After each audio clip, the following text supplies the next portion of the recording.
ഈശോ മിശിഹായ്ക്ക് സ്തുതിയായിരിക്കട്ടെ. സഹോദരങ്ങളെ, ഇന്ന് ഞാൻ ഈ വീഡിയോ റെക്കോർഡ് ചെയ്യാൻ കാരണം, കഴിഞ്ഞ ദിവസം ഞാൻ യൂട്യൂബിൽ ഒരു വീഡിയോ അപ്ലോഡ് ചെയ്തിരുന്നു. അത് പരിശുദ്ധ കുർബാനയുമായി റിലേറ്റ് ചെയ്ത കുറച്ച് കാര്യങ്ങളാണ്. അപ്പോൾ അത് കണ്ട് ഒരു സഹോദരൻ എന്നോട് ചോദിച്ച ഒരു ചോദ്യം, അതൊരു വീഡിയോ ആയിട്ട് ചെയ്ത് തരാവോ, ചെയ്ത് യൂട്യൂബിൽ ഇടാവോ എന്ന് ചോദിച്ചു. അതിൻ്റെ അടിസ്ഥാനത്തിലാണ് ഞാൻ ഈ ഒരു വീഡിയോ റെക്കോർഡ് ചെയ്യുന്നത്. ചോദ്യം ഇതായിരുന്നു: കത്തോലിക്ക ആരാധനാക്രമത്തിൽ കിഴക്കിന്റെ പ്രാധാന്യം എന്താണ് എന്നുള്ളതായിരുന്നു. കിഴക്ക് ദിക്ക്, ഇപ്പൊ നമ്മൾ സഭയുടെ പാരമ്പര്യത്തിലേക്ക് നോക്കുമ്പോൾ പണ്ട് മുതൽ കിഴക്കോട്ട് തിരിഞ്ഞുള്ള പ്രാർത്ഥന പ്രാധാന്യമേറിയതായിരുന്നു. നമ്മുടെ പൂർവികരെല്ലാം കിഴക്കോട്ട് തിരിഞ്ഞു നിന്നാണ് പ്രാർത്ഥിച്ചുകൊണ്ടിരുന്നത്.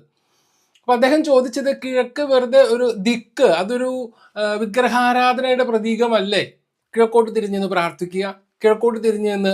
അത് കത്തോലിക്കരെ സംബന്ധിച്ചിടത്തോളം അങ്ങനെ ഒരു കിഴക്ക് എന്ന് വലിയ പ്രാധാന്യവും ഉണ്ടോ? അതോടൊപ്പം ഇപ്പൊ കുർബാനയൊക്കെ അർപ്പിക്കുമ്പോൾ അതൊരു ഭിത്തിയിലേക്ക് തിരിഞ്ഞ് നിന്ന് അർപ്പിക്കുന്ന ഒരു കുർബാന പോലെയല്ലേ അത്? അപ്പോൾ എന്താണ് അതിന്റെ പ്രാധാന്യം? അദ്ദേഹത്തിന് സംശയം ഉള്ളതുകൊണ്ട് ആത്മാർത്ഥമായി ചോദിച്ചൊരു സംശയമാണ്. അപ്പോൾ അത് ഒരു വീഡിയോ ആയിട്ട് ചെയ്യാനായിട്ട് ഞാൻ ആഗ്രഹിക്കുകയാണ്. സഭയുടെ പാരമ്പര്യത്തിൽ മുതൽ കിഴക്കോട്ട് തിരിഞ്ഞ് ബലി അർപ്പിക്കുന്ന അല്ലെങ്കിൽ കിഴക്കോട്ട് തിരിഞ്ഞ് പ്രാർത്ഥിക്കുന്ന ഒരു പാരമ്പര്യം ഉണ്ടായിരുന്നു. അത് ഉണ്ട്, ഇപ്പോഴും ഉണ്ട്. അത് എടുത്ത് കളഞ്ഞിട്ടില്ലാത്ത സഭയുടെ ഒരു പ്രധാനപ്പെട്ട പാരമ്പര്യം തന്നെയാണ് കിഴക്കോട്ട് തിരിഞ്ഞു നിൽക്കുക. അതിൻ്റെ പ്രാധാന്യം എന്താണ്? വിശുദ്ധ ഗ്രന്ഥത്തിന്റെ അടിസ്ഥാനത്തിൽ 5 പ്രധാനപ്പെട്ട പ്രത്യേകതകൾ, കിഴക്കോട്ട് തിരിഞ്ഞ് പ്രാർത്ഥിക്കുന്നതുമായി ബന്ധപ്പെട്ട് 5 പ്രധാനപ്പെട്ട കാരണങ്ങളുണ്ട്. ഒന്നാമത്തെ കാരണം ഉൽപ്പത്തി പുസ്തകവുമായിട്ട് ബന്ധപ്പെട്ടതാണ്. ഉൽപ്പത്തിയിൽ പറയുന്നുണ്ട്, കിഴക്ക് ഏദനിൽ ഒരു തോട്ടം ഉണ്ടാക്കി. മനുഷ്യന്റെ ആദ്യ സ്ഥാനം എന്നുള്ള അടിസ്ഥാനത്തിലാണ് അത് പറയുന്നത്. അതായത് കിഴക്ക് ഏദനിൽ ദൈവമായ കർത്താവ് ഒരു തോട്ടം ഉണ്ടാക്കി. അതാണ് മനുഷ്യന്റെ ആദ്യ സ്ഥലം. മനുഷ്യനെ ദൈവം സൃഷ്ടിച്ച് ആക്കുന്നത് ഈ കിഴക്കേ ഏദനിലെ തോട്ടത്തിലാണ്. അതിന്റെ വചനം നമുക്ക് കാണാം. രണ്ടാമത്തെ അതിന്റെ പ്രാധാന്യം പ്രകാശമാണ്. എന്ന് പറഞ്ഞാൽ സൂര്യൻ ഉദിക്കുന്നത് കിഴക്ക് നിന്ന് ഉദിക്കുന്നു. അപ്പോൾ പ്രകാശത്തെയാണ് രണ്ടാമതായിട്ട് കിഴക്ക് എന്നുള്ള സ്ഥലം കൊണ്ട് അല്ലെങ്കിൽ കിഴക്കേ ദിക്ക് കൊണ്ട് നമ്മൾ ഉദ്ദേശിക്കുന്നത് പ്രകാശം. അത് ക്രിസ്തുവാണ് ലോകത്തിന്റെ വെളിച്ചം. സൂര്യൻ കിഴക്കുന്ന് ഉദിക്കുന്നു എന്നതുപോലെ നീതി സൂര്യനാണ് ക്രിസ്തു എന്നുള്ള അടിസ്ഥാനത്തിലാണ് നമ്മൾ കിഴക്കിനൊരു പ്രാധാന്യം കൊടുക്കുന്നത്. മൂന്നാമത്തേത് കുരിശിലെ വിജയമാണ്. പ്രകാശം ഉദിക്കുമ്പോൾ അന്ധകാരം വിട്ടുപോകും. പ്രകാശം ഉദിക്കുന്ന കിഴക്കേ ആകാശത്താണല്ലോ. കിഴക്ക് പ്രകാശം ഉദിക്കുന്നു, അപ്പോൾ അന്ധകാരം വിട്ടുപോകും. അന്ധകാരം തിന്മയുടെ പ്രതീകമാണ്, പ്രകാശം ക്രിസ്തുവാണ്. നിത്യപ്രകാശമായ ക്രിസ്തു കിഴക്കേ ആകാശത്ത് ഉദിക്കുന്ന ഉദയ സൂര്യനെ പോലെയാണ് എന്നുള്ള ഒരു അർത്ഥത്തിലും കൂടിയാണ്. നാലാമത്തേത് ക്രിസ്തുവിന്റെ പുനരുദ്ധാനമാണ്. പുനരുദ്ധാനം കൊണ്ട് ഉദ്ദേശിക്കുന്നത് സൂര്യോദയമാണ്. ദുഃഖവെള്ളിയാഴ്ച ഈശോയുടെ മരണത്തെ നമ്മൾ ഓർക്കുമ്പോൾ മൂന്നാം ദിവസം ഉയർപ്പ് ഞായറാഴ്ച ഈശോയുടെ പുനരുദ്ധാനം. ഈ പുനരുദ്ധാനം എന്ന് പറയുന്നത് പുതിയൊരു സൂര്യോദയമാണ്. അപ്പോൾ അത് പുതിയ ജീവനാണ്. അതുകൊണ്ടാണ് പ്രത്യേകിച്ച് ലത്തീൻ ആരാധനാക്രമത്തിലൊക്കെ ഈസ്റ്ററിന്റെ അന്ന് ജ്ഞാനസ്നാനം നൽകുന്നത്. ഈസ്റ്ററിന്റെ അന്ന് ജ്ഞാനസ്നാനം നൽകുന്ന ഒരു മഹത്തായ പാരമ്പര്യം ലത്തീൻ സഭയിലുണ്ട്. അഡൽട്ട് ബാപ്റ്റിസം ഒക്കെ നടത്തുന്നത് സാധാരണഗതിയിൽ ഈ ഉയർപ്പ് ഞായറാഴ്ചയാണ്. കാരണം അതൊരു പുതിയ ജീവനാണ്. ക്രിസ്തുവിന്റെ ഉത്ഥാനം അതുകൊണ്ടാണ് അന്ന് പുത്തൻ തീയും പുത്തൻ വെള്ളവും ഒക്കെ ആശീർവദിക്കുന്നത്. അത് ലത്തീൻ ആരാധനാക്രമം അനുസരിച്ച് ഈസ്റ്റർ ഈവിലാണ്, അതായത് അല്ലെങ്കിൽ വിജിൽ, ഈസ്റ്റർ വിജിൽ അല്ലെങ്കിൽ പെസഹ വിജിൽ എന്നൊക്കെ പറയുന്ന പെസഹ ജാഗരത്തിലാണ് പുത്തൻ തീ കത്തിക്കുന്നതും പുത്തൻ വെള്ളം വെച്ചിരിക്കുന്നതൊക്കെ. അപ്പൊ അത് പുതിയ ജീവന്റെ അടയാളമാണ്, അല്ലെങ്കിൽ ക്രിസ്തുവിന്റെ പുനരുദ്ധാനത്തിന്റെ പ്രതീകമാണ്. അഞ്ചാമത്തത് കർത്താവിന്റെ രണ്ടാം വരവിന്റെ പ്രതീകമായിട്ടാണ്. രണ്ടാം വരവ് ക്രിസ്തു കിഴക്ക് നിന്ന് വരും എന്നുള്ള വചനത്തിന്റെ അടിസ്ഥാനത്തിൽ ഈ 5 കാര്യങ്ങൾ ആണ് സഭ പരമ്പരാഗതമായിട്ട് കിഴക്ക് ദിക്ക് എന്നതുകൊണ്ട് ഉദ്ദേശിക്കുന്നത്. സഹോദരങ്ങളെ, അത് ഈ കിഴക്ക് ദിക്ക് എന്നുള്ളത് അതൊരു പ്രശ്നമാണോ? അല്ലെങ്കിൽ കിഴക്ക് ദിക്ക് എന്നുള്ളത് ഒരു വിഗ്രഹാരാധന പോലെയോ അല്ലെങ്കിൽ ഒരു മറ്റ് മതസ്ഥരുടെ ആരാധനയുമായിട്ട് റിലേറ്റ് ചെയ്യുന്ന ഒരു രീതി പോലെയും ആണോ എന്നൊരു പ്രധാനപ്പെട്ട ഒരു ചോദ്യമുണ്ട്. സഭയുടെ ആരാധനാക്രമം നമ്മൾ പരിശോധിച്ചാൽ സഭ എല്ലാ കാര്യങ്ങളും അടയാളങ്ങളിലൂടെയും പ്രതീകങ്ങളിലൂടെയുമാണ് സഭ നമ്മെ പഠിപ്പിക്കുന്നത്. ഇപ്പൊ ക്രിസ്തു തന്നെ സ്വർഗത്തെ കുറിച്ച് പഠിപ്പിച്ചപ്പോൾ മുന്തിരിത്തോട്ടത്തോട് ഉപമിച്ചു, വിവാഹ വിരുന്നിനോട് ഉപമിച്ചു. അങ്ങനെ പല ക്രിസ്തുവിന്റെ ഉപമകൾ നോക്കിക്കഴിഞ്ഞാൽ നമുക്ക് സ്വർഗരാജ്യത്തെ കുറിച്ച് പറഞ്ഞു തരാനൊന്നും പറഞ്ഞു തരുമ്പോൾ മനുഷ്യന്റെ ബുദ്ധിക്ക് അത് അപ്രാപ്യമാണ്. അതുകൊണ്ട് തന്നെ ഈശോ വിവാഹ വിരുന്നിൽ പുതിയ വസ്ത്രം ധരിച്ചു വരുന്ന വ്യക്തി, അതായത് വിവാഹ വസ്ത്രം ധരിക്കാത്തവനെ എടുത്തെറിഞ്ഞു ആഴങ്ങളിലേക്ക് അല്ലെങ്കിൽ അഗാധങ്ങളിലേക്ക് ഗർത്തത്തിലേക്ക് എറിഞ്ഞു കളയുമെന്നത് കൊണ്ട് ഉദ്ദേശിക്കുന്നത് പുതിയ വസ്ത്രം എന്നുള്ളത് മനുഷ്യന് നഷ്ടപ്പെട്ടു പോകുന്ന ജീവന്റെ അങ്കിയാണ്. ഞാൻ വേറൊരു വീഡിയോയിൽ ഞാനത് പറയാം. അപ്പൊ ഈശോ വിശുദ്ധ ഗ്രന്ഥത്തിൽ പല കാര്യങ്ങളും അടയാളങ്ങളിലൂടെയും പ്രതീകങ്ങളിലൂടെയും പ്രസന്റ് ചെയ്യുന്നുണ്ട്. ഞാൻ ജീവന്റെ പ്രകാശമാണ്, അതുപോലെ നീർച്ചാല് തേടുമ്പോൾ മാൻപേട പോലെ എന്നൊക്കെ നമ്മൾ സങ്കീർത്തനത്തിൽ വായിക്കുന്നുണ്ട്. അപ്പൊ എന്നതുപോലെ തന്നെ നമ്മുടെ ആരാധനാക്രമത്തിൽ നിങ്ങൾ ശ്രദ്ധിച്ചു കഴിഞ്ഞാൽ കാണാം, എല്ലാ കാര്യങ്ങളും തന്നെ അടയാളങ്ങളിലൂടെയും പ്രതീകങ്ങളിലൂടെയാണ് പ്രസന്റ് ചെയ്യുന്നത്. ഉദാഹരണത്തിന് ഒരു ജ്ഞാനസ്നാനം സ്വീകരിക്കുമ്പോൾ ഒരു കുഞ്ഞിന്റെ കയ്യിലേക്ക് കത്തിച്ച മെഴുകുതിരി നൽകുന്നത് അഗ്നി ദൈവമല്ല, നമ്മുടെ ആരാധനാക്രമം അനുസരിച്ച് തീ ദൈവമല്ല. പക്ഷേ മാമോദീസയിൽ നൽകുന്ന മെഴുകുതിരി ഉദ്ധിതനായ ക്രിസ്തുവിന്റെ പ്രതീകമാണ്. അവൻ ക്രിസ്തുവിനെ ജീവന്റെ പ്രകാശമായി നിത്യ വെളിച്ചമായി ക്രിസ്തുവിനെ സ്വീകരിക്കുകയാണ്. അതൊരു അടയാളമാണ്, ക്രിസ്തുവിന്റെ ഒരു അടയാളം അല്ലെങ്കിൽ ഒരു പ്രതീകമാണ് ആ കത്തിച്ച മെഴുകുതിരി. ഒരു വെളുത്ത തുവാല അല്ലെങ്കിൽ വെളുത്ത അങ്കി അല്ലെങ്കിൽ വെളുത്ത ഉടുപ്പ് അന്ന് നൽകുന്നുണ്ട്. ആദത്തിന്റെ പാപം മൂലം നഷ്ടപ്പെട്ടു പോയ മഹത്വത്തിന്റെ വിശുദ്ധ വസ്ത്രത്തിന്റെ പ്രതീകമാണ് ആ വെളുത്ത കുപ്പായം. അപ്പൊ അല്ലാതെ ആ വെളുത്ത കുപ്പായം കൊണ്ട് വേറെ ഉദ്ദേശമൊന്നുമില്ല. അപ്പോൾ എന്നതുപോലെ തന്നെ നമ്മൾ സഭയിലേക്ക് നോക്കിക്കഴിഞ്ഞു കഴിഞ്ഞാൽ മെഴുകുതിരി കത്തിക്കുന്നതും ധൂപം അർപ്പിക്കുന്നതും ഇതെല്ലാം അടയാളങ്ങളിലൂടെയും പ്രതീകങ്ങളിലും അദൃശ്യമായ ദൈവവര പ്രസാദം നമ്മളിലേക്ക് ഇറങ്ങുന്നതിന്റെ ദൃശ്യമായ അടയാളമാണ് കൂദാശ എന്ന് തന്നെ പറയുവാണ്. അപ്പോൾ കുഞ്ഞിന്റെ തലയിൽ 3 പ്രാവശ്യം വെള്ളം ഒഴിച്ച് പിതാവിന്റെയും പുത്രന്റെയും പരിശുദ്ധാത്മാവിന്റെ നാമത്തിൽ നിന്നെ ഞാൻ ജ്ഞാനസ്നാനപ്പെടുത്തുന്നു എന്ന് പറയുമ്പോൾ 3 പ്രാവശ്യം വെള്ളം ഒഴിക്കുന്നത് പോലും ഒരു അടയാളമാണ്. വെള്ളം പരിശുദ്ധാത്മാവിന്റെ പ്രതീകമാണ്. കുഞ്ഞിന്റെ ശിരസിലും നെഞ്ചിലൊക്കെ റൂഷ്മ ചെയ്യുന്ന തൈലം അത് അഭിഷേകത്തിന്റെ അടയാളമാണ്. ആ തൈലം ദൈവമല്ല, പക്ഷേ ആ തൈലം പരിശുദ്ധാത്മാവിന്റെ പ്രസൻസ് അടങ്ങുന്ന ഒരു അടയാളമാണ്. അപ്പോൾ ആ അടയാളത്തിൽ പരിശുദ്ധാത്മാവ് ഉണ്ട്, ആ പരിശുദ്ധാത്മാവിന്റെ സാന്നിധ്യമുണ്ട്, പരിശുദ്ധാത്മാവിന്റെ വരവിനെയാണ് നമ്മൾ അവിടെ പ്രതിദാനം ചെയ്യുന്നത്. അപ്പൊ എന്നതുപോലെ സഭയുടെ ആരാധനാക്രമം എടുത്ത് നോക്കിക്കഴിഞ്ഞാൽ ധാരാളം കാര്യങ്ങൾ ഇത്തരത്തിൽ അടയാളങ്ങളിലൂടെയും പ്രതീകങ്ങളിലൂടെയും സഭ അവതരിപ്പിക്കുന്നത് നമുക്ക് കാണാം. അതുപോലെ ഒരു അടയാളമാണ് കിഴക്ക് എന്നുള്ള ദിക്കിലേക്ക് തിരിഞ്ഞു. അതൊരു ദിക്കിനെ, ആ കിഴക്കേ ദിക്കിന്റെ പ്രാധാന്യത്തെ അല്ല, സുവിശേഷത്തിന്റെ അടിസ്ഥാനത്തിൽ അല്ലെങ്കിൽ വിശുദ്ധ ഗ്രന്ഥത്തിന്റെ ദൈവവചനത്തിന്റെ അടിസ്ഥാനത്തിൽ ആ ഒരു ദിക്കിനെ സ്വർഗത്തിന്റെ പ്രതീകമായിട്ട് അല്ലെങ്കിൽ അടയാളമായിട്ട് കാണുകയാണ്. അതുകൊണ്ടാണ് കിഴക്കേ ദിക്കിലേക്ക് തിരിഞ്ഞ് നിന്ന് അങ്ങനെ പരിശുദ്ധ ബലി അർപ്പിക്കുന്നു, പ്രാർത്ഥിക്കുന്നു ഒക്കെ. ഓക്കെ, ഉൽപ്പത്തി പുസ്തകത്തിൽ 2-ാമത്തെ അധ്യായം 8-ാമത്തെ വാക്യം. ഉൽപ്പത്തി പുസ്തകം 2-ാമത്തെ അധ്യായത്തിൽ 8-ാമത്തെ വാക്യം എന്താണ്? കിഴക്ക് ഏദനിൽ ഒരു തോട്ടം ഉണ്ടാക്കി എന്നാണ് പറയുന്നത്. ദൈവമായ കർത്താവ് കിഴക്ക് ഏദനിൽ ഒരു തോട്ടം ഉണ്ടാക്കി. അതായത് മനുഷ്യനെ, അതാണ് നമ്മൾ നേരത്തെ കണ്ട 5 കാര്യങ്ങൾ, 5 കിഴക്കേ ദിക്കിന്റെ പ്രാധാന്യം അറിയിക്കുന്ന 5 കാര്യങ്ങൾ. ഒന്നാമത്തെയാണ് ഉൽപ്പത്തി, ഏദൻ തോട്ടം. അതായത് മനുഷ്യന്റെ ആദ്യ സ്ഥലം, മനുഷ്യനെ ദൈവം സൃഷ്ടിക്കുന്ന ഭൂമിയിലേക്ക് മനുഷ്യനെ വിടുന്ന മനുഷ്യന്റെ ആദ്യ സ്ഥലത്തിന്റെ പ്രതീകമായിട്ടാണ് കിഴക്ക് ഏദനിൽ ദൈവമായ കർത്താവ് തോട്ടം ഉണ്ടാക്കി അവിടെയാണ് മനുഷ്യനെ ആക്കിയത്. വീണ്ടും നമുക്ക് എസെക്കിയേൽ പ്രവചനം 43-ാമത്തെ അധ്യായം 1-2 വാക്യങ്ങളിലേക്ക് പോയാൽ, എസെക്കിയേൽ പ്രവാചകന്റെ പുസ്തകം 43-ാമത്തെ അധ്യായം 1-2 വാക്യങ്ങളിലേക്ക് പോയി കഴിഞ്ഞു കഴിഞ്ഞാൽ ദൈവത്തിന്റെ മഹത്വം കിഴക്ക് നിന്ന് വരുന്നതിനെ കുറിച്ച് പറയുന്നുണ്ട്. 1-2 വാക്യങ്ങളാണ്. പിന്നീട് അവൻ എന്നെ കിഴക്കേ പടിപ്പുരയിലേക്ക് കൊണ്ടുവന്നു, ഇസ്രായേലിന്റെ ദൈവമായ മഹത്വം അതാ കിഴക്ക് നിന്ന് വരുന്നു. കണ്ടോ, അതൊരു അടയാളമാണ്. ദൈവത്തിന്റെ മഹത്വം മനുഷ്യനിലേക്ക് വരുന്നതിന്റെ ഒരു അടയാളമായിട്ടാണ് എസെക്കിയേൽ പ്രവചനം 43-ാമത്തെ അധ്യായം 1-2 വാക്യങ്ങളിൽ പറയുന്നത്. പിന്നീട് അവൻ എന്നെ കിഴക്കേ പടിപ്പുരയിലേക്ക് കൊണ്ടുവന്നു, ഇസ്രായേലിന്റെ ദൈവമായ കർത്താവിന്റെ മഹത്വം കിഴക്ക് നിന്ന് വരുന്നത് അതാ കിഴക്ക് നിന്ന് വരുന്നു. അപ്പൊ നോക്കിക്കേ, അതും കിഴക്കിനൊരു പ്രാധാന്യം നൽകുകയാണ്. അതായത് ദൈവത്തിന്റെ മഹത്വം വരുന്നത് കിഴക്ക് നിന്നാണ് എന്നുള്ള അർത്ഥത്തിൽ അതൊരു അടയാളമാണ്. അതുപോലെ തന്നെ വീണ്ടും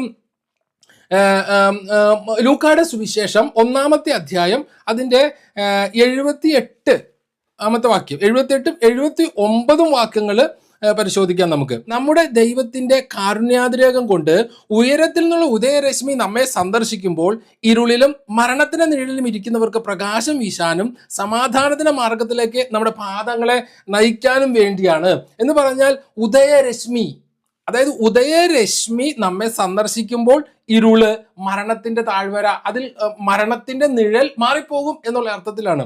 ഉദയരശ്മി എന്ന് പറഞ്ഞു കഴിഞ്ഞാൽ ക്രിസ്തുവിനെയാണ് അവിടെ ഉദ്ദേശിക്കുന്നത്. ദൈവത്തിന്റെ കാരുണ്യാതിരേകം കൊണ്ട് ഉയരത്തിൽ നിന്നുള്ള ഉദയരശ്മി നമ്മെ സന്ദർശിക്കുമ്പോൾ, ഉയരത്തിൽ നിന്ന് ഉദയരശ്മി ആരാ? ക്രിസ്തുവാണ് പ്രകാശം. അപ്പൊ ഉയരത്തിൽ നിന്ന് ഉദയരശ്മിയായി ദൈവം വരുന്നു. അതായത് ഉദിക്കുന്ന എവിടെ? കിഴക്കുന്നാണ് ഈ ഉദയരശ്മി വരുന്നത്. അങ്ങനെ അവൻ ഉദയരശ്മി നമ്മെ സന്ദർശിക്കുമ്പോൾ ഇരുളിലും മരണത്തിന്റെ നിഴലിൽ ഇരിക്കുന്നവർക്ക് പ്രകാശം വീശാനും സമാധാനത്തിന്റെ മാർഗത്തിലേക്ക് നമ്മുടെ പാദങ്ങളെ നയിക്കാനും വേണ്ടിയാണത്. അതായത് അപ്പോൾ ഇരുളിൽ കഴിയുന്നവർക്ക് പ്രകാശമായി, അന്ധകാരം മാറിപ്പോകുന്നു. അപ്പോൾ അവിടെയും ഈ ഉദയരശ്മി കൊണ്ട് ഉദ്ദേശിക്കുന്നത് ക്രിസ്തുവിനെയാണ്. അതായത് ക്രിസ്തു നൽകുന്ന പ്രകാശത്തെയാണ്. വീണ്ടും മത്തായിയുടെ സുവിശേഷത്തിൽ 2-ാമത്തെ അധ്യായം 1-2 വാക്യങ്ങളിൽ എന്താ പറയുന്നത്? ജ്ഞാനികളെ കുറിച്ചാണ്. ജ്ഞാനികൾ എവിടെ നിന്നാണ് വരുന്നത്? ജ്ഞാനികൾ വരുന്നത് കിഴക്ക് ഉദിച്ച നക്ഷത്രം കണ്ടിട്ടാണ്. ഹെരോദേസ് രാജാവിന്റെ കാലത്ത് യൂദയായിലെ ബെത്ലഹേമിൽ യേശു ജനിച്ചപ്പോൾ പൗരസ്ത്യ ദേശത്ത് നിന്ന് ജ്ഞാനികൾ ജെറുസലേമിലെത്തി. അവർ അന്വേഷിച്ചു, എവിടെയാണ് യഹൂദന്മാരുടെ രാജാവായി ജനിച്ചവൻ? ഞങ്ങൾ കിഴക്ക് അവന്റെ നക്ഷത്രം കണ്ട് അവനെ ആരാധിക്കാൻ വന്നിരിക്കുകയാണ്. കിഴക്ക് അവന്റെ നക്ഷത്രം ഉദിച്ചു, കിഴക്ക് അവന്റെ നക്ഷത്രം കണ്ട് അവനെ ആരാധിക്കാൻ വന്നതാണ്. വീണ്ടും മത്തായിയുടെ സുവിശേഷത്തിൽ 24-ാമത്തെ അധ്യായത്തിൽ അതിന്റെ 27 ഇങ്ങനെയാണ്: കിഴക്ക് നിന്ന് പടിഞ്ഞാറോട്ട് പായുന്ന പിണർ പോലെയാണ് മനുഷ്യപുത്രന്റെ ആഗമനം. ഈശോയുടെ 2-ാം വരവിനെ കുറിച്ചാണ് പറയുന്നത്. അതായത് കിഴക്ക് നിന്ന് പടിഞ്ഞാറോട്ട് പായുന്ന പിണർ പോലെയാണ് കർത്താവിന്റെ 2-ാമത്തെ ആഗമനം എന്നാണ് ഇവിടെ പറയുന്നത്. അപ്പൊ നോക്കിക്കേ, ഈ കിഴക്കിന് ആദിമസഭയിൽ മുതൽ, വിശുദ്ധ ഗ്രന്ഥത്തിന്റെ അടിസ്ഥാനത്തിൽ ആദിമസഭയിൽ മുതൽ വലിയ പ്രാധാന്യം ഉണ്ടായിരുന്നു. കിഴക്കിന് വലിയ പ്രാധാന്യം ഉൾക്കൊള്ളുന്നത് വിശുദ്ധ ഗ്രന്ഥത്തിന്റെ അടിസ്ഥാനത്തിലാണ്. അതുകൊണ്ടാണ് വിശുദ്ധ ബേസിൽ ദ ഗ്രേറ്റ് എന്നറിയപ്പെടുന്ന വിശുദ്ധ ബേസിൽ പറയുന്നത് ഇങ്ങനെയാണ്: നാം പ്രാർത്ഥിക്കുമ്പോൾ കിഴക്കോട്ട് തിരിയുന്നത് നാം സ്വർഗരാജ്യം തേടുന്നതിന്റെ അടയാളമാണ്. പ്രാർത്ഥിക്കുമ്പോൾ കിഴക്കോട്ട് തിരിഞ്ഞു നിന്ന് പ്രാർത്ഥിക്കുന്നത് എന്തിനു വേണ്ടിയിട്ടാണ്? നമ്മൾ സ്വർഗരാജ്യം അന്വേഷിക്കുന്ന മനുഷ്യരാണ്. സ്വർഗത്തിൽ പോകാൻ നമ്മൾ ആഗ്രഹിക്കുന്ന, അല്ലെങ്കിൽ സ്വർഗം ക്രിസ്ത്യാനിയുടെ പ്രത്യേകത എന്താ? ഈ ഭൂമി അല്ല നമ്മുടെ, ഈ ഭൂമിയിലെ ഈ ഒരു സർക്കിൾ അല്ല നമ്മുടെ ജീവിതം. നമ്മൾ എപ്പോഴും ലക്ഷ്യം വെക്കുന്ന നിത്യതയാണ്, സ്വർഗത്തെയാണ്. അപ്പൊ അതുകൊണ്ടാണ് കിഴക്ക് നിന്ന് നാം പ്രാർത്ഥിക്കുമ്പോൾ കിഴക്കോട്ട് തിരിയുന്നത് സ്വർഗരാജ്യം തേടുന്നതിന്റെ അടയാളമാണ് എന്ന് വിശുദ്ധ ബേസിൽ ദ ഗ്രേറ്റ് പറയുന്നത്. അപ്പോൾ നമ്മൾ സ്വർഗത്തിലേക്ക്, നിത്യതയെ ലക്ഷ്യം വെച്ച് മുന്നോട്ട് പോകുന്നവരാണ് എന്നുള്ള ആ ഒരു വലിയ സത്യമാണ് കിഴക്ക് എന്ന ദിക്കുകൊണ്ട് സഭ അല്ലെങ്കിൽ വിശുദ്ധ ഗ്രന്ഥത്തിലൂടെ നാം അടിവരയിട്ട് മനസ്സിലാക്കുന്ന ഒരു പ്രധാനപ്പെട്ട കാര്യം. അതുപോലെ തന്നെ ഡമാസ്കസിൽ നിന്നിലെ വിശുദ്ധ ജോൺ പറയുന്നതാണ്, ദൈവം പ്രകാശമാണ്. നമ്മൾ നേരത്തെ കണ്ടു, ദൈവം പ്രകാശമാണ്. ക്രിസ്തു നീതി സൂര്യനാണ്. ക്രിസ്തുയുടെ പ്രത്യേകത നീതി സൂര്യനാണ്. അതുകൊണ്ട് നാം അവനെ പ്രതീക്ഷിച്ചുകൊണ്ട് കിഴക്കോട്ട് തിരിഞ്ഞ് പ്രാർത്ഥിക്കുന്നു. എന്ന് പറഞ്ഞാൽ ക്രിസ്തുവിന്റെ 2-ാമത്തെ വരവ്, അവൻ വീണ്ടും വരും. അപ്പൊ അതുകൊണ്ട് അവനെ പ്രതീക്ഷിച്ചുകൊണ്ട് അതൊരു അടയാളമാണ്. ഈശോയെ പ്രതീക്ഷിച്ചു നിൽക്കുന്നതിന്റെ അടയാളം. നമുക്ക് ഈ അടയാളങ്ങളും പ്രതീകങ്ങളും ഒന്നും വേണ്ടെങ്കിൽ നമ്മൾ പെന്തക്കോസ്ത് സഹോദരന്മാരെ പോലെയാവും. കാരണം അടയാളങ്ങളും പ്രതീകങ്ങളും ഒന്നുമില്ല, അവർ പ്രാർത്ഥിക്കുന്നു, മുന്നോട്ട് പോകുന്നു. പക്ഷേ അപ്പസ്തോലിക സഭകളുടെ പ്രത്യേകത എന്നാ? വലിയൊരു പാരമ്പര്യത്തിന്റെ അടിത്തറയിൽ നിന്നാണ് മുന്നോട്ട് പോകുന്നത്. സഭ ഇത്രയും വർഷങ്ങളായി സഭാപിതാക്കന്മാരിലൂടെ ഉണ്ടായത് അല്ലെങ്കിൽ വീണ്ടെടുത്തത്, ഇതൊക്കെ സഭ ഫോളോ ചെയ്യുന്നുണ്ട്. അതിന് കാരണം സഭ വലിയൊരു പാരമ്പര്യത്തിന്റെ അടിത്തറ സഭയ്ക്കുണ്ട് എന്നുള്ളതാണ്. അതുപോലെ തന്നെ അലക്സാണ്ട്രിയയിലെ വിശുദ്ധ ക്ലമന്റ് പറയുകയാണ്, സഭയിൽ വിശ്വാസികൾ കിഴക്കോട്ട് മുഖം തിരിച്ച് പ്രാർത്ഥിക്കുന്നു, കാരണം അവിടെ നിന്നാണ് പ്രകാശം ഉദിക്കുന്നത്. സഭയിൽ വിശ്വാസികൾ കിഴക്കോട്ട് മുഖം തിരിച്ച് പ്രാർത്ഥിക്കുന്നു, കാരണം എന്താ? അവിടെ നിന്നാണ് പ്രകാശം ഉദിക്കുന്നത്. അപ്പൊ നോക്കിക്കേ, വലിയൊരു പാരമ്പര്യം അല്ലെങ്കിൽ വലിയൊരു പാരമ്പര്യത്തിന്റെ അടിത്തറ കിഴക്കോട്ട് തിരിഞ്ഞ് പ്രാർത്ഥിക്കുന്നതിനുണ്ട് എന്ന് നമുക്ക് ഇതിൽ നിന്ന് വ്യക്തമാകുന്നുണ്ട്. അതുപോലെ കത്തോലിക്ക സഭയുടെ മതബോധന ഗ്രന്ഥം catechism of the Catholic church 1186 ഖണ്ഡികയിൽ പറയുകയാണ്, ക്രിസ്ത്യാനികൾ പ്രാർത്ഥിക്കുമ്പോൾ പലപ്പോഴും കിഴക്കോട്ട് തിരിയുന്നു, കാരണം അവിടെ നിന്നാണ് ക്രിസ്തു വീണ്ടും വരുന്നത്. ഇത് കത്തോലിക്ക സഭയുടെ മതബോധന ഗ്രന്ഥം പറയുകയാണ്. Officially the catechism of the Catholic church പറയുകയാണ്, ക്രിസ്ത്യാനികൾ പ്രാർത്ഥിക്കുമ്പോൾ പലപ്പോഴും കിഴക്കോട്ട് തിരിയുന്നു, കാരണം അവിടെ നിന്നാണ് ക്രിസ്തു വീണ്ടും വരുന്നത്. അപ്പോൾ ഇതൊരു വലിയ അടയാളത്തിൻ്റെ അല്ലെങ്കിൽ ഒരു വലിയ പ്രതീകമാണ്, ഒരു അടയാളമാണ് എന്ന് നമ്മൾ മനസ്സിലാക്കണം. അതുപോലെ നമ്മുടെ സഭയെ നയിച്ച പരിശുദ്ധ ബെനഡിക്റ്റ് 16 പാപ്പ, ബെനഡിക്റ്റ് 16 പാപ്പ, കർദിനാൾ ജോസഫ് റാറ്റ്സിംഗർ ആണ് ബെനഡിക്റ്റ് 16 പാപ്പയായി മാറിയത്. 2000 അദ്ദേഹം ഒരു പുസ്തകം എഴുതുന്നുണ്ട്. ആ പുസ്തകത്തിന്റെ പേര് ആരാധനയുടെ ആത്മാവ്, ഇത് സ്പിരിറ്റ് ഓഫ് ദ ലിറ്റർജി എന്നാണ്. ഇത് സ്പിരിറ്റ് ഓഫ് ദ ലിറ്റർജി 2000 ആ പുസ്തകം അദ്ദേഹം പ്രസിദ്ധീകരിക്കുന്നത്. അപ്പോൾ ഇത് സ്പിരിറ്റ് ഓഫ് ദ ലിറ്റർജി എന്ന് പറയുന്ന തൻ്റെ പുസ്തകത്തിൽ കർദിനാൾ ജോസഫ് റാറ്റ്സിംഗർ, പരിശുദ്ധ ബെനഡിക്റ്റ് 16 പാപ്പ, അദ്ദേഹം ഇതിനെക്കുറിച്ച് പറയുന്ന കുറച്ച് കാര്യങ്ങളുണ്ട്. അതിനെക്കുറിച്ച് അദ്ദേഹം പ്രധാനപ്പെട്ട് പറയുന്നത് ഇങ്ങനെയാണ്: ലിറ്റർജിയിൽ പ്രധാനപ്പെട്ടത് പുരോഹിതനും ജനവും തമ്മിലുള്ള ബന്ധമല്ല, എല്ലാവരും ഒരുമിച്ച് ദൈവത്തിലേക്ക് തിരിയുന്നതാണ്. അതായത് അദ്ദേഹം പറയുകയാണ്, ലിറ്റർജിയിൽ പ്രധാനപ്പെട്ടത് പുരോഹിതനും ജനവും തമ്മിലുള്ള ഒരു ഇൻട്രാക്ഷൻ അല്ലെങ്കിൽ ബന്ധം, അതല്ല അവിടുത്തെ പ്രാധാന്യം. പിന്നെ എന്താണ്? എല്ലാവരും ഒരുമിച്ച് ദൈവത്തിലേക്ക് മുഖം തിരിക്കുന്നതാണ്. അങ്ങനെയാണ് പറയുന്നത്. വീണ്ടും അടുത്തൊരു ഭാഗത്ത് അദ്ദേഹം പറയുകയാണ്, പുരോഹിതനും ജനവും തമ്മിൽ പരസ്പരം നോക്കി നേർക്ക് നോക്കുന്ന ആരാധന, അതായത് പുരോഹിതനും ജനവും പരസ്പരം മുഖത്തോട് മുഖം നോക്കി ഉള്ള ആരാധന ക്രമേണ ഒരു അടഞ്ഞ വൃത്തമായി മാറുന്നു. ദൈവത്തിലേക്കുള്ള തുറന്ന ദിശ നഷ്ടപ്പെടുന്നു. അതായത് അദ്ദേഹം പറയുവാണ്, അതായത് ഇതൊരു അടഞ്ഞ സർക്കിൾ, പുരോഹിതനും ജനവും മുഖത്തോട് മുഖം നിൽക്കുമ്പോൾ ഇതൊരു അടഞ്ഞ സർക്കിളായി മാറുവാണ്. അപ്പോൾ എന്ത് പറ്റും? ദൈവത്തിലേക്കുള്ള ഒരു തുറന്ന ദിശ നഷ്ടപ്പെടുകയാണ് എന്ന് പറയാണ്. അതുപോലെ അദ്ദേഹം പറയുന്ന മറ്റൊരു കാര്യമാണ്, കിഴക്കോട്ട് തിരിയുക എന്നത് ക്രിസ്തുവിൻ്റെ രണ്ടാമത് വരവ് പ്രതീക്ഷിക്കുന്ന സഭയുടെ വിശ്വാസ പ്രഖ്യാപനമാണ്. എന്ന് കിഴക്കോട്ട് തിരിഞ്ഞ് പ്രാർത്ഥിക്കുക എന്നുള്ള അല്ലെങ്കിൽ ബലിയർപ്പിക്കുക എന്നുള്ളത് സഭയുടെ കർത്താവിൻ്റെ രണ്ടാം വരവ് കാത്തിരിക്കുന്ന സഭയുടെ ഒരു പ്രഖ്യാപനം അതാണ് എന്നാണ് അദ്ദേഹം പറയുന്നത്. അതുപോലെ അദ്ദേഹം മറ്റൊരു സ്ഥലത്ത് പറയുകയാണ്, കിഴക്കോട്ട് തിരിഞ്ഞുള്ള പ്രാർത്ഥന പുരാതന ശീലം മാത്രമല്ല, അത് ക്രിസ്തീയ വിശ്വാസത്തിൻ്റെ ആന്തരിക ദൈവശാസ്ത്രത്തിൻ്റെ പ്രകടനമാണ്. ഇതൊരു കിഴക്കോട്ട് തിരിഞ്ഞുള്ള പുരാതന ശീലമല്ല, അത് ശീലം മാത്രമല്ല, ഇത് ക്രിസ്തീയ വിശ്വാസത്തിൻ്റെ ആന്തരിക ദൈവശാസ്ത്രത്തിൻ്റെ ഒരു പ്രകടനമാണ്. വീണ്ടും അദ്ദേഹം പറയുകയാണ്, പുരോഹിതൻ ജനങ്ങളിലേക്ക് തിരിഞ്ഞ് നിൽക്കുന്നത് സഭയുടെ പ്രാചീന പാരമ്പര്യം അല്ല. എന്ന് പറഞ്ഞാൽ പുരോഹിതൻ ജനങ്ങളെ നോക്കി നിൽക്കുന്നത് സഭയുടെ ഒരു പ്രാചീന പാരമ്പര്യമല്ല. പിന്നെ എന്താണ്? അതൊരു പുതിയ പരീക്ഷണമാണെന്ന് അദ്ദേഹം പറഞ്ഞു. അതൊരു പുതിയ പരീക്ഷണമാണ്. പക്ഷെ പിന്നീട് അത് വ്യാപകമായി പ്രചരിപ്പിക്കപ്പെടുകയാണ് ഉണ്ടായത് എന്ന് ആ പുസ്തകത്തിൽ അദ്ദേഹം കൃത്യമായിട്ട് പറയുകയാണ്. അതൊരു പ്രാചീന പാരമ്പര്യമല്ല, പിന്നെയോ അതൊരു പരീക്ഷണമായിരുന്നു. പിന്നീട് അത് കൂടുതലായി പ്രചരിപ്പിക്കപ്പെട്ടു എന്ന ഒരു അടിസ്ഥാനത്തിൽ. അതുപോലെ ആരാധനയിൽ മനുഷ്യൻ കേന്ദ്രമാകുമ്പോൾ അത് ദൈവാരാധനയല്ല, അത് മതപരമായ ഒരു യോഗമാണ്. അതായത് മനുഷ്യൻ കേന്ദ്രീകൃതമാകുമ്പോൾ അതൊരു ദൈവാരാധനയല്ല, അതൊരു കേവലം ഒരു യോഗം മാത്രമായി മാറുന്നു എന്ന് അദ്ദേഹം പറയുന്നുണ്ട്. അതുകൊണ്ട് വീണ്ടും അദ്ദേഹം ആ പുസ്തകത്തിൽ പറയുകയാണ്, സഭ യഥാർത്ഥത്തിൽ മുന്നോട്ട് പോകുന്നത് പരസ്പരം നേർക്ക് നോക്കുമ്പോഴല്ല, ഒരുമിച്ച് ദൈവത്തിലേക്ക് തിരിയുമ്പോഴാണ്. നമ്മൾ പരസ്പരം നോക്കുമ്പോഴല്ല സഭ യഥാർത്ഥത്തിൽ മുന്നോട്ട് പോകുന്നത്. സഭ മുന്നോട്ട് പോകുന്നത് നമ്മളെല്ലാവരും ഒരുമിച്ച് ദൈവത്തിലേക്ക് തിരിയുമ്പോഴാണ് എന്ന ഒരു കാര്യം. പ്രിയ സഹോദരങ്ങളെ, നമ്മൾ വിശുദ്ധ ഗ്രന്ഥത്തിൽ ഞാൻ ഈ വീഡിയോ ഒന്ന് വൈൻഡപ്പ് ചെയ്യാൻ പോവുകയാണ്. കാരണം മാക്സിമം ഒരു അരമണിക്കൂറിലാണ് നമ്മൾ ഈ വീഡിയോ എടുക്കാൻ ഉദ്ദേശിക്കുന്നത്. അപ്പോൾ അതിനു മുമ്പായിട്ട് 1-2 കാര്യങ്ങൾ കൂടെ പറയാൻ ആഗ്രഹിക്കുകയാണ്. സഹോദരങ്ങളെ, നമ്മൾ പരിശുദ്ധ കുർബാന എന്ന് പറയുന്നത് അത് ഒരു പഴയ നിയമത്തിൻ്റെ ബേസ് കൂടിയാണ്. പഴയ നിയമത്തിലെ ബലിയുടെ പൂർത്തീകരണമാണ്. മത്തായിയുടെ സുവിശേഷത്തിൽ പറയുന്നുണ്ടല്ലോ. മത്തായിയുടെ സുവിശേഷത്തിൽ 5-ാമത്തെ അധ്യായത്തിൽ പറയുന്നത്, നിയമങ്ങളെയും പ്രവചനങ്ങളെയും അസാധുവാക്കാനല്ല, നിയമങ്ങളെയും പ്രവചനങ്ങളെയും പൂർത്തീകരിക്കാനാണ് ഞാൻ വന്നത്. അപ്പോൾ പഴയ നിയമത്തിലാണ് ഈ നിയമങ്ങളെല്ലാം കൊടുക്കുന്നത്. അല്ലെ? ഈ കുഞ്ഞാടിന്റെ കോൺസെപ്റ്റ് എവിടെ നിന്നാണ് വരുന്നത്? ഈശോയെ കുറിച്ച് നമ്മൾ പറയുന്നത് ലോകത്തിന്റെ പാപങ്ങൾ നീക്കുന്ന ദൈവത്തിന്റെ കുഞ്ഞാട്. ഈ കുഞ്ഞാടിന്റെ കോൺസെപ്റ്റ് എവിടെ നിന്നാണ് വരുന്നത്? പഴയ നിയമത്തിൽ നിന്നാണ്. പാപപരിഹാരത്തിന് വേണ്ടി അർപ്പിക്കപ്പെട്ട കുഞ്ഞാട്. ഈ കുഞ്ഞാടിന്റെ മനുഷ്യന്റെ പാപങ്ങൾ മുഴുവൻ ഈ കുഞ്ഞാടിന്റെ ശിരസിൽ അടിച്ച് ആരോപിച്ച് അതിനെ മരുഭൂമിയിൽ ഉപേക്ഷിക്കുന്നു. വന്യമൃഗങ്ങളുടെ കടിയേറ്റ് അതിന്റെ രക്തം ഭൂമിയിൽ വീഴും, മണ്ണിൽ പതിയുമ്പോൾ മനുഷ്യകുലത്തിന്റെ പാപപരിഹാരത്തിന് പാപങ്ങൾക്ക് മോചനം കിട്ടുന്നു എന്നുള്ളൊരു കോൺസെപ്റ്റ് ആയിരുന്നു പഴയ നിയമത്തിൽ ഉണ്ടായിരുന്നത്.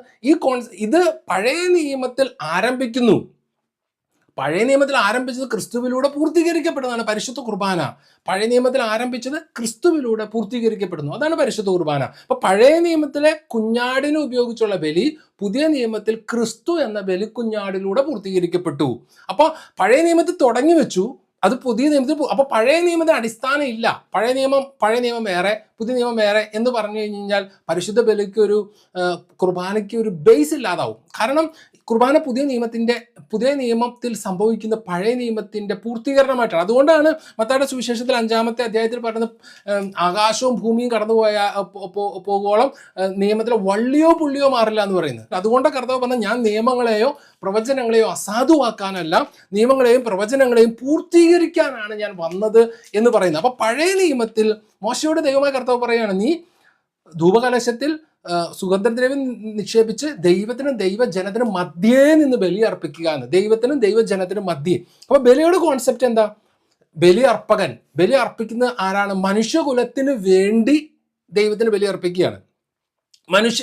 അല്ലാതെ ബലി അർപ്പിക്കുന്നത് മനുഷ്യന് വേണ്ടിയിട്ടല്ല, മനുഷ്യന്റെ പാപപരിഹാരത്തിന് വേണ്ടി ദൈവത്തിനാണ് കൊടുക്കുന്നത്. ബലി കൊടുക്കുന്ന മനുഷ്യനല്ല കൊടുക്കുന്നത്. അപ്പൊ ഞാൻ ബലി അർപ്പിക്കുമ്പോൾ എൻ്റെ ബലി ഞാൻ അർപ്പിക്കുന്നത് ദൈവത്തിനാണ്, അത് മനുഷ്യനല്ല കൊടുക്കുന്നത്. മനുഷ്യന് വേണ്ടി ദൈവത്തിന് ബലി അർപ്പിക്കുന്നു.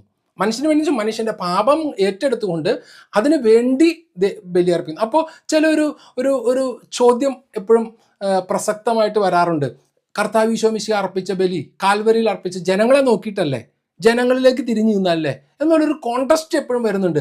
എൻ്റെ പ്രിയ സഹോദരങ്ങളെ, യഥാർത്ഥത്തിൽ ജനങ്ങളെ നോക്കിയല്ല കർത്താവ് ബലി അർപ്പിക്കുന്നത്. കാരണം ഗെത്സെമൻ, ഞാൻ അതിൻ്റെ വചനങ്ങളെല്ലാം എടുത്ത് ഉദ്ധരിക്കുന്നില്ല, സമയക്കുറവുകൊണ്ട്. കർത്താവ് ഗാഗുൽത്തായിൽ കിടക്കുമ്പോൾ വചനം കൃത്യമായിട്ട് പറയാണ്, അവൻ 2 കൈ വിരിച്ചതെങ്ങനെ? ആണികളിൽ. അവൻ ഭൂമിയിൽ നിന്ന് ഉയർത്തപ്പെട്ടിരുന്നു. ഭൂമിയിൽ നിന്ന് ഉയർത്തപ്പെടുക എന്ന് പറഞ്ഞാൽ എന്താ?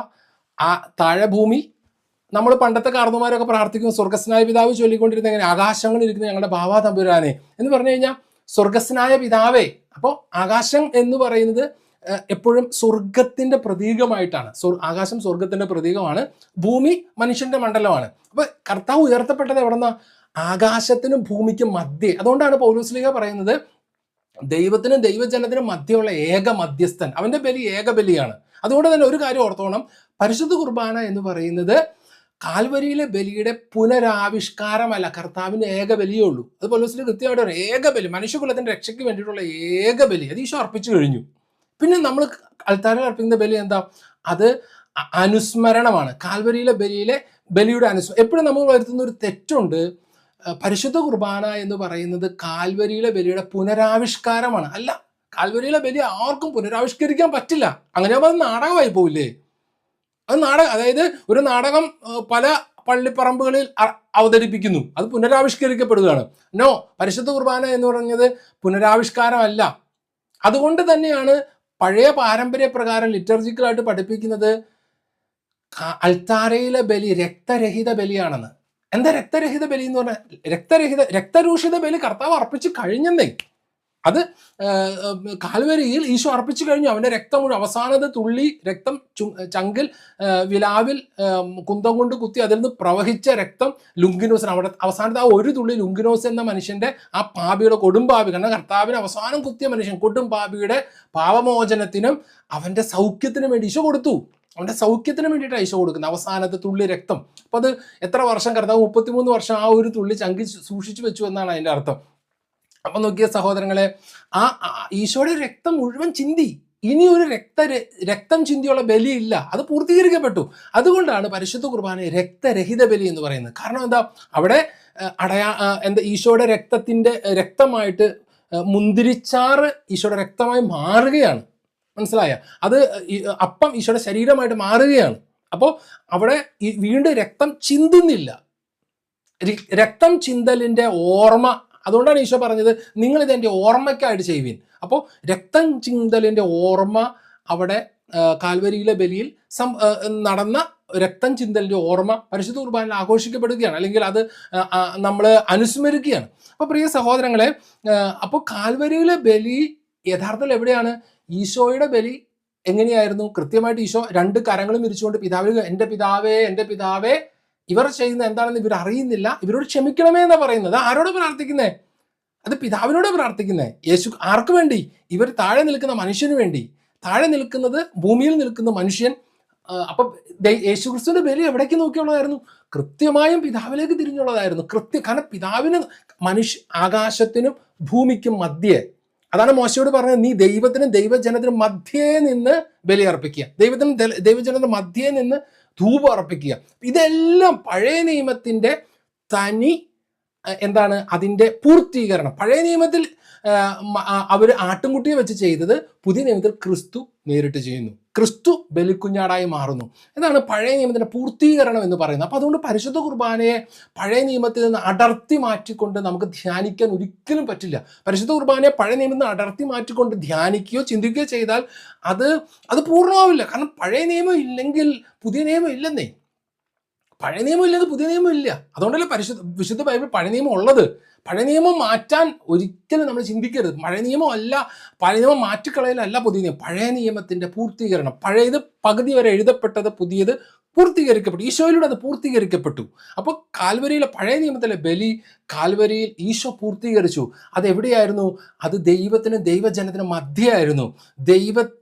ദൈവജനത്തിന് വേണ്ടി ദൈവത്തെ നോക്കി, പിതാവിനെ നോക്കി ഈശോ അർപ്പിച്ച ബലിയാണ്. അതാണ് അൾത്താരയിൽ നമ്മൾ അനുസ്മരിക്കുന്നത്. അപ്പം അതുകൊണ്ട് പ്രിയ സഹോദരങ്ങൾ, അതുകൊണ്ടാണ് സഭ ആദ്യ നൂറ്റാണ്ട് മുതൽ തന്നെ ഇങ്ങനെ ചിന്തിച്ചിരുന്നത്, അങ്ങനെ ധ്യാനിച്ചിരുന്നത്, അല്ലെങ്കിൽ പ്രാർത്ഥിച്ചിരുന്നത്, അല്ലെങ്കിൽ അങ്ങനെ ചെയ്തിരുന്നത് പുരോഹിതനും ദൈവജനവും ഒരേ ദിക്കിലേക്ക് തിരിഞ്ഞ് ബലി അർപ്പിക്കുന്നു. പിന്നീട് ഒരു പരീക്ഷണ അടിസ്ഥാനത്തിൽ സെക്കൻഡ് വത്തിക്കാൻ കൗൺസിലിന് ശേഷം പിന്നീട് ജനങ്ങളെ നോക്കി ബലി അർപ്പിക്കുന്ന ഒരു രീതി ഇപ്പോൾ ബെനഡിക്റ്റ് 16 പാപ്പ പറയുന്ന ഒരു പരീക്ഷണ അടിസ്ഥാനത്തിലൊക്കെ വന്നു. അവിടെയും ബെനഡിക്റ്റ് പാപ്പ പറയുന്ന ഒരു കാര്യമുണ്ട്, ബലിപീഠത്തിന് മധ്യത്തിൽ വിശുദ്ധ കുരിശ് ഉയർത്തി വെക്കണമെന്ന്. അത് ലത്തീൻ ക്രമത്തിൽ എപ്പോഴും നോക്കിക്കഴിഞ്ഞാൽ നമുക്ക് കാണാം, റോമിലൊക്കെ അർപ്പിക്കുന്ന അല്ലെങ്കിൽ പ്രധാന സ്ഥലങ്ങളൊക്കെ അർപ്പിക്കുന്ന കുർബാനയിൽ ഒരു വലിയ കുരിശ് ബലിപീഠത്തിൽ. എന്ന് വെച്ചാൽ പുരോഹിതൻ കുരിശിലേക്ക് നോക്കണം എന്നാണ്. പുരോഹിതൻ കുരിശിലേക്ക് നോക്കുന്ന, പുരോഹിതനും ദൈവജനവും കുരിശിനെ കേന്ദ്രീകരിച്ച്, അതായത് അത് ലത്തീൻ ലിറ്റർജി എപ്പോഴും in front of the crucifix എന്നാണ്, കുരിശിനെ നോക്കിയിട്ട്. ആ സമയം പൗരസ്ത്യ liturgy in front of the crucifix അല്ല, in front of the altar, അതായത് മധുബഹ, ത്രോണോസിനെ, സ്വർഗത്തിന് അഭിസംബോധന ചെയ്യുക, അല്ലെങ്കിൽ സ്വർഗോന്മുഖമായി കുർബാന അർപ്പിക്കുക. ലത്തീൻ ലിറ്റർജി പണ്ട് മുതൽ, ലത്തീൻ ലിറ്റർജിയുടെ കോണ്ടസ്റ്റ് അല്ലെങ്കിൽ ലത്തീൻ ലിറ്റർജിയുടെ ദൈവശാസ്ത്രം എന്ന് പറയുന്നത് in front of the crucifix. അതുകൊണ്ടാണ് ബെനഡിക്റ്റ് 16 പാപ്പ പറയുന്നത്, ചില ദൈവാലയങ്ങൾ നിർമ്മിക്കുമ്പോൾ ഭൂമിശാസ്ത്രപരമായി കിഴക്ക് ഒട്ട് തിരിഞ്ഞു വെക്കാൻ പറ്റില്ല. അതുകൊണ്ട് എന്ത് ചെയ്യണം? കിഴക്കേ ഭിത്തിയിൽ കുരിശ് സ്ഥാപിക്കുക.